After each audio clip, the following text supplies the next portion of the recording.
No terekest.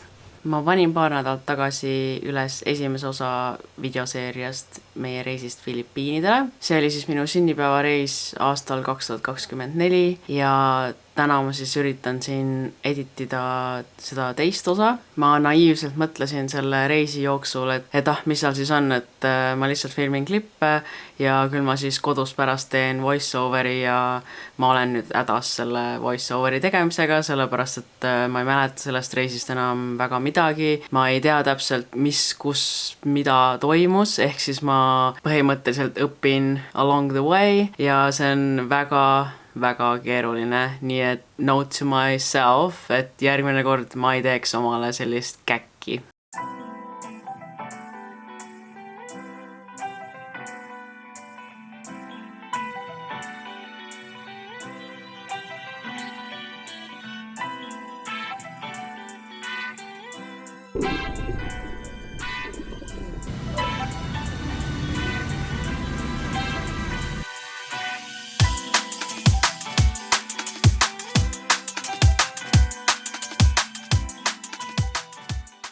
Ma siis olen siin enam-vähem need klipid kõik nagu paika pannud ja ma saan nüüd enam-vähem aimu, kus me omadega oleme. Põhimõtteliselt me lendasime siis Puerto Princesasse. Me ööbisime siis sellises toredas Hue hotellis ja seal hotellis oli siis ka gym ja pool. See bassein siis põhimõtteliselt võis olla nagu Infinity pool, aga seal oli lihtsalt selline nagu klaassein ees, nii et seal oli väga lahe efekt nagu tänava vaatega. Otse loomulikult me sõime väga palju head toitu. Siiamaani on väga eredalt meeles see, et seal hotelli hommikusöögi lauas serveeriti kartulisalatit ja seal kartulisalati sees olid rosinad. Sellest ajast saadik ma olen obsessed ja rosinad käivad 100% kartulisalati sisse. Siis mulle tundub, et siin vahepeal mõni päev on ka siis selline päris nagu puhkepäev, sellepärast et siin on mõned klipid puudu, et see ütleb mulle, et ma arvan, et need olid mingid sellised päevad, kus me ei teinud mitte midagi või siis me käisime näiteks shoppamas, lihtsalt linna peal kõndimas, midagi sellist. Siis 19. veebruaril me käisime mingisugusel paadireisil. See reis viis meid siis ühte rahvusparki, kus siis oli selline nagu koopa sees maa-alune jõgi. See jõgi oli siis kokku mingi 8 kilomeetrit ja see kuulub siis UNESCO listi. See Puerto Princesa siis salajõgi on siis 1/7 midagi, kas see on siis nagu loodusime või igatahes ta kuulub mingisse sellisesse listi. Nii et see jõgi oli üks selline väga juhuslik leid, mis osutus väga huvitavaks kohaks.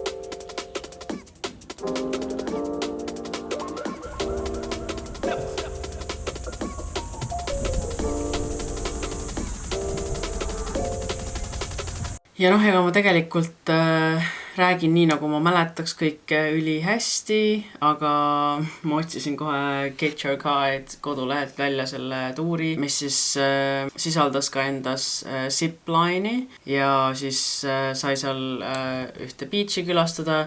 Mina eriti ei ole selliste zipline'ide ja selliste asjade fänn, sellepärast me läksime ka lihtsalt beach'i. Seal oli väga mõnus soe ja soolane vesi ja obviously seal rannas ei olnud mitte kedagi.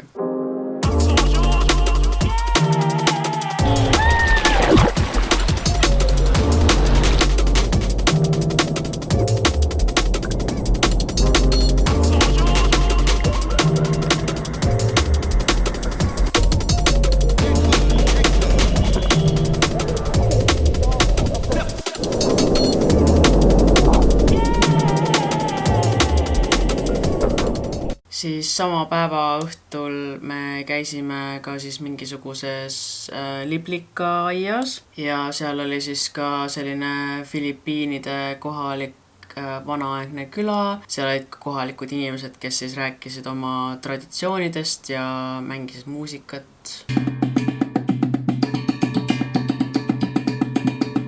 Järgmisel päeval me läksime siis järjekordsele paaditripile. Mulle tundub, et me käisime siis mingisugusel sandtripil, mis siis, kui on low tide, siis sa saad seal nagu peal kõndida ja värki, et see on nagu veest väljas. Ja siis seal oli hästi palju neid starfish'e ja siis me käisime veel nagu mingi väikese saarekese peal. Me saime seal lihtsalt chillida, relaxida ja käisime ka snorkeldamas. Igal pool oli vesi mingi mega mõnus soe, üldse väga palju inimesi ei olnud, nii et selles mõttes oli nagu väga mõnus ja no obviously need veealused vaated on ka lihtsalt amazing.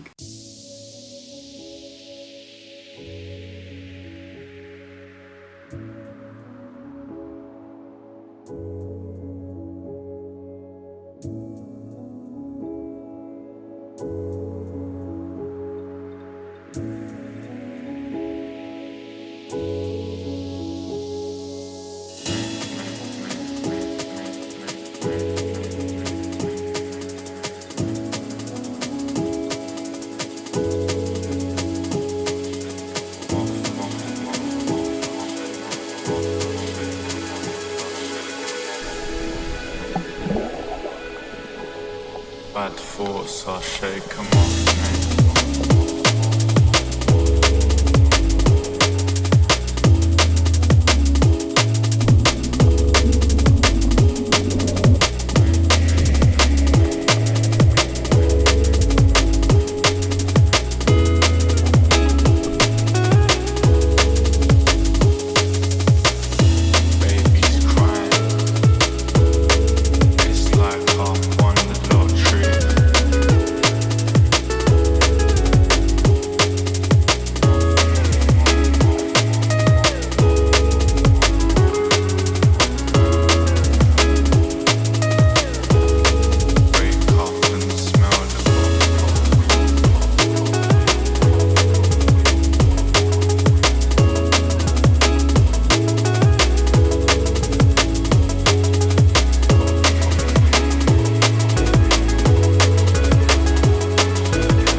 Siis viimasel päeval me käisime seal Puerto Princesa linnas, vaatasime seal ringi, käisime mingisugusel marketil ja siis mulle tundub, et me trippisime lennukiga sealt Puerto Princesast Manilasse. Manila vist on siis see, kus me ka pärast siis nagu tagasi hakkasime lendama.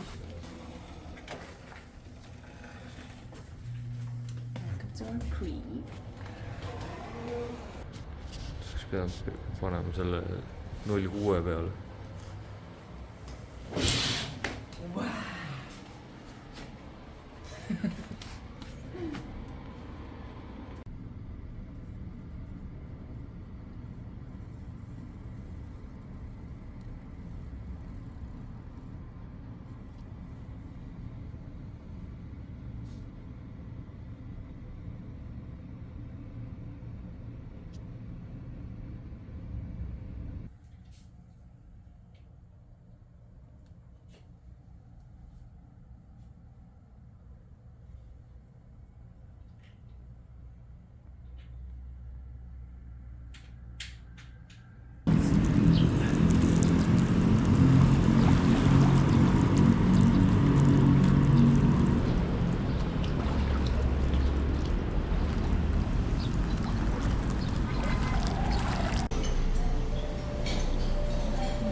ja see Manila on siis Filipiinide pealinn. Me käisime seal ka siis lihtsalt linna peal avastamas. Käisime mingites poodides ja värki, seal on need klassiks siuksed fake riiete turud ja värgid ja ütlen ausalt, et esimest korda elus seal tänavatel ringi käies mul oli nagu see hirm, et mis siis, kui keegi tuleb ja võtab mul, ma ei tea, tõmbab mul koti käest ära või midagi, sest see oli lihtsalt nii palju inimesi.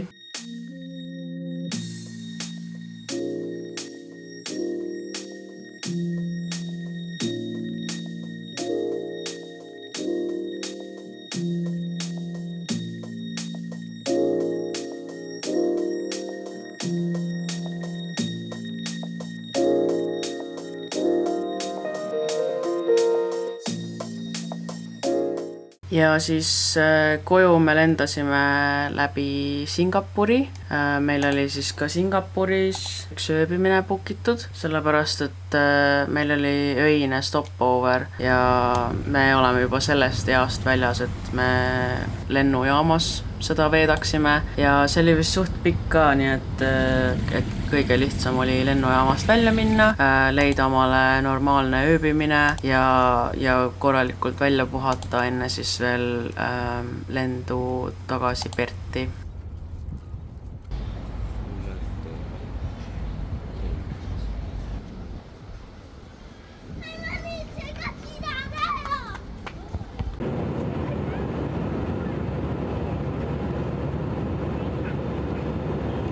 Kuidagi mul õnnestus see video täitsa normaalselt kokku panna. Ma olen päris rahul, sellepärast et see on ikka üks paras kaos, mida ma olen siin ise endale tekitanud ja samas see nagu näitab ka, et milline see Aasias reisimine tegelikult on. Aga kui sa oled siia lõppu jõudnud, siis aitäh, et oled üldse selle video lõpuni vaadanud ja mine nüüd vaata ka seda Filipiinide esimest osa ja loodetavasti tuleb järgmine video juba üsna pea.